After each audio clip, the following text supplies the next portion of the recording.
This is Jordan Tower with JT News. Make sure you smash that like button, smash that subscribe button. Let's get into this thing with Diddy. I'm going to just randomly talk about this. Diddy is an artist that, like most of his artists, haven't had more than 2 albums. If you look at them on his roster, okay. I don't know if he was drunk or tired. Maybe he was up all night and then went to the Breakfast Club, because like it can have the same effect if you're tired, right? So he might have just been super tired in the studio all night and went up to the Breakfast Club, which is a bad idea because your mind's not sharp. He couldn't even remember the word reparations at one point. Now, he was talking about a lot. The one big topic that came up that we talked about yesterday was Mase. Okay, Mase claims that, you know, Diddy holds his publishing and is not giving it back, but he gave the LOX back their publishing, right? The only way the LOX got their publishing back is going on Hot 97, live on the air with Angie Martinez, and airing Diddy out in 2005. I was there. I was outside. I was outside Hot 97 when that happened, because I went down there because we were doing the come up. So the LOX had to do something on the come up afterwards. I was there. I happened to be there at the moment. And they aired Diddy out, said he wanted to drop a refrigerator on Diddy. Diddy called in. He was like, you can come to the office and we could talk this out. Why does it got to be on the air? And eventually he gave the publishing back. They continued to go at Diddy for years. And years later, Diddy had to give up on that, give up that publishing. Now, Mase has aired Diddy out in the past, but then went on tour with Diddy, then decided to air him out again. I look at Mase as like a Young Buck, because Young Buck will air 50 Cent out, go sign, leave G Unit, sign back to 50 Cent, have success with him, kiss his butt, then diss him again. If you had problems with Diddy and you were on tour with him, why didn't you address them then? Why later? Now, this all came about when Diddy was preaching about artists, and he won some award and he was preaching about artists and, you know, their freedom and this and that. When he is an executive. He's an executive that comes as, and he's a groundbreaking executive. He had, you know, one of the first joint venture labels where he put out Craig Mack, Notorious B.I.G. I mean, he changed the game, you know. Then after that, you got Master P, you got Birdman, you know, a bunch of people, you know. Yeah, it set up things for, like, you know, even 50 Cent's imprint with G Unit. It set up for a lot of things, you know. Dr. Dre, I would say Dr. Dre, and then with Death Row is another first. You know, I'd say Diddy and Suge Knight were some of the first pioneers. Now, Diddy made a lot of mistakes. Craig Mack, I don't think he got a second album because Craig Mack and Notorious B.I.G. didn't get along. That caused problems at the label. He stuck with Biggie. Biggie passed away. A lot of people blame Diddy for Biggie passing away because he made Biggie go out to the West Coast after Tupac had been taken out for his album release. Obviously, that was a bad idea. People that don't understand anything about street violence know that you don't go to the place where the artist was from, where they have the most anxiety. I mean, the most anger towards the artist that artist was beefing with. Of course, the Tupac passing had nothing to do with Biggie, and they knew that. That's why they felt good about going there, because they know they had nothing to do with that. But you got to think about other people, and they don't feel that way. They feel like, because they don't know the answers. Only inside people knew that was a gang thing that took out Tupac, you know, with Orlando Brown, right? But Biggie died, you know, and they still haven't solved that case. I don't even think Biggie wanted to go out there. I think he had a show in London, you know.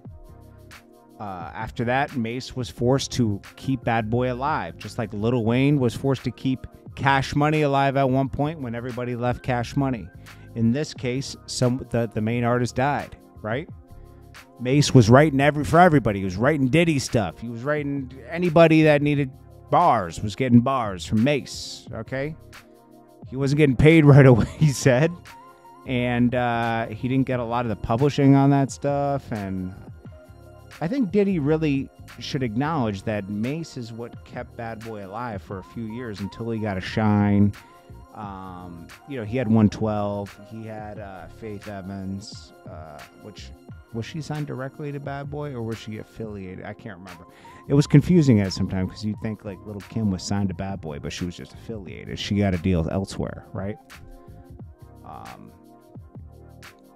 But you know, Diddy has a bad record, you know, with like the Making the Band, all those Making the Bands, all those people from Making the Band. Danity Kane was the boy group, the Making the original Making the Band guys. They all have problems with Diddy. Diddy doesn't do this. Diddy doesn't pay this. He's a savage CEO.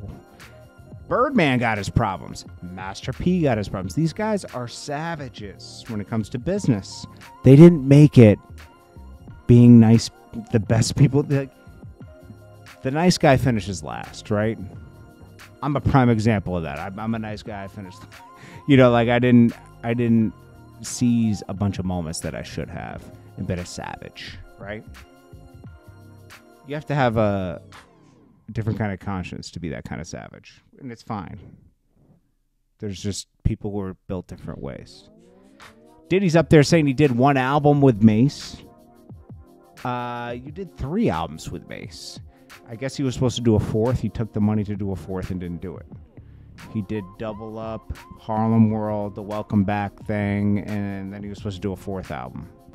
At that point, he wanted to sign with 50. Diddy wasn't letting Mase go because I think Mase had taken $2 million,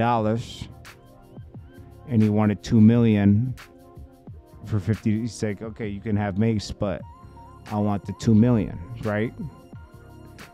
And 50 Cent was like, Mase isn't even worth $2 million. He's not worth $2 million or $2 million in his pocket.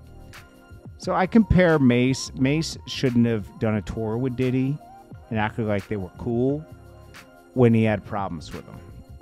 That's kind of his fault, you know? And now you're in this situation. Diddy's up here defending himself. He's like, I'm defending myself. I'm doing this R&B album coming back for us. No, it's for you. It's not for everybody. It's not for everybody. And then he talks about, you know, revolt and everything. I'm going to be honest with you. And I know, hey, I cannot believe how Diddy is Diddy. For the past 12 years, he's had revolt, right? 12 years.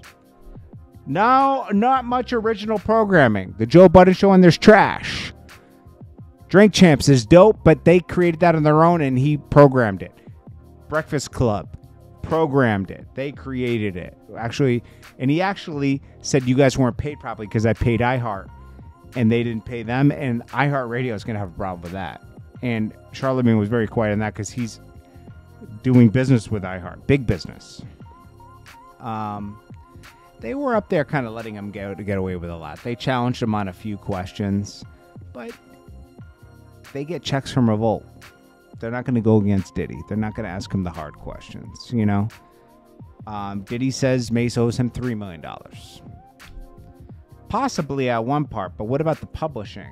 That's the part where Mase is like, well, Diddy has my publishing. Yeah, I took the $30 million. It's almost like Mase took some of his money up front. He was like, yeah, I ain't giving him a 4th album. He takes my publishing. I think that's why Mase didn't give him a 4th album, you know?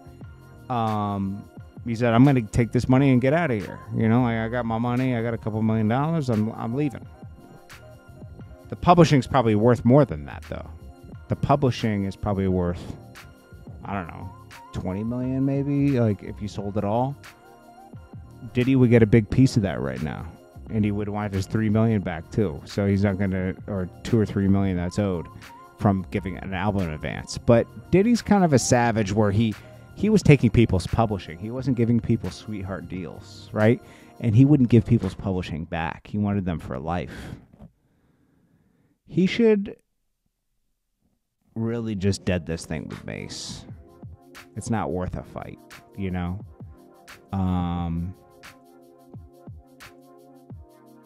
He's made so much money and been so blessed with Ciroc and everything. that I would say, like, you know what?